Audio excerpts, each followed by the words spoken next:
காவிரி மேலாண்மை ஆணையம் மீது தமிழக அரசு புகார் அளித்திருந்த நிலையில் தமிழக அரசின் மனு மீது விசாரணை தொடங்கியிருக்கிறது. அண்மை செய்தியாக பார்த்து வருகிறோம். மேலும் தகவலை செய்தியாளர் வெங்கடேசன் வழங்க கேட்கலாம். வெங்கடேசன் வணக்கம். என்னென்ன வாதங்கள் முன்வைக்கப்பட்டிருக்கிறது, முழு தகவலையும் சொல்லுங்க. வணக்கம். வறட்சி காலத்துக்கான உரிய நீரை திறந்துவிட கர்நாடகத்துக்கு உத்தரவிட காவிரி நீர் மேலாண்மை ஆணையம் மறுக்கிறது என்ற ஒரு புகாரை உச்சநீதிமன்றத்தில் தமிழ்நாடு அரசு தெரிவித்துள்ளது. காவிரியில் உரிய நீரை திறந்துவிடக் கோரி கர்நாடகத்துக்கு உத்தரவிடக் கோரும் தமிழ்நாடு அரசு திமுகவின் மனுக்களை உச்சநீதிமன்ற நீதிபதிகள் விக்ரம்நாத், சந்தீப் மேத்தா ஆகியோர் அடங்கிய அமர்வு விசாரித்தது. தமிழ்நாடு அரசின் சார்பில் மூத்த வழக்கறிஞர் CS வைத்தியநாதன் ஆஜராகி காவிரி ஆற்றுப்பாசனத்தில் தமிழகத்திற்கு பெற வேண்டிய விகிதாச்சார பங்கை பெற வேண்டும், ஆனால் துரதிருஷ்டமாக அது நடப்பதில்லை.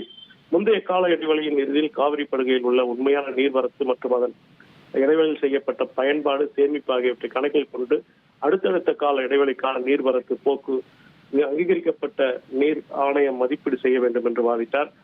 அப்போது நீதிபதிகள் கடந்த விசாரணையின் போது கர்நாடக வழக்கறிஞர் இந்த நாள் வரை திறக்கப்பட்ட நீரின் விவரங்கள் அடங்கிய அட்டவணையை சமர்ப்பித்ததை நினைவு கூர்ந்தனர். இதற்கு மூத்த வழக்கறிஞர் வைத்தியநாதன், பிரச்சனை என்னவென்றால் எங்களுக்கு சேர வேண்டிய பங்கு கிடைப்பதில்லை என்று குறிப்பிட்ட போது நீதிபதிகள் காவிரி நீர் மேலாண்மை ஆணையத்தின் உத்தரவிட்டபடி உங்களுக்கு ஏற்கனவே என்ன வழங்கப்பட்டுள்ளது என்ற அட்டவணையை காட்டுகிறது என்பதையும் சுட்டிக்காட்டினார்கள்.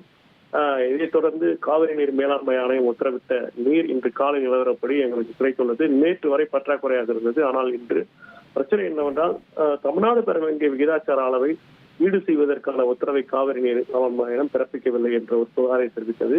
கர்நாடக நீர்த்தேக்கங்களில் சுமார் 78% அளவிற்கு நீர் உள்ளது என்றும் இந்த விவகாரம் தொடர்பாக நாளை நடைபெறும் காவிரி நீர் மேலாண்மை ஆணைய கூட்டத்தில் வலியுறுத்தியுள்ளதாகவும் தமிழ்நாடு அரசின் சார்பில் தெரிவிக்கப்பட்டதை ஏற்ற உச்சநீதிமன்றம் காவிரியில் உரிய நீரை திறந்துவிட கர்நாடகத்துக்கு உத்தரவிடக் கோரும் மனுக்கள் மீதான விசாரணையை வரும் திங்கட்கிழமை, அதாவது ஆகஸ்ட் 31ஆம் தேதிக்கு தள்ளி வைத்தது. தகவல்களுக்கு நன்றி வெங்கடேசன். இனி செல்லும் இடமெல்லாம் செய்தி. தந்தை டிவியின் வாட்ஸ்அப் சேனலை ஃபாலோ பண்ணினா செல்ல இருக்கும் இடமெல்லாம் செய்தி. இதோ QR கோட் இப்பவே ஸ்கேன் பண்ணுங்க, ஃபாலோ பண்ணுங்க.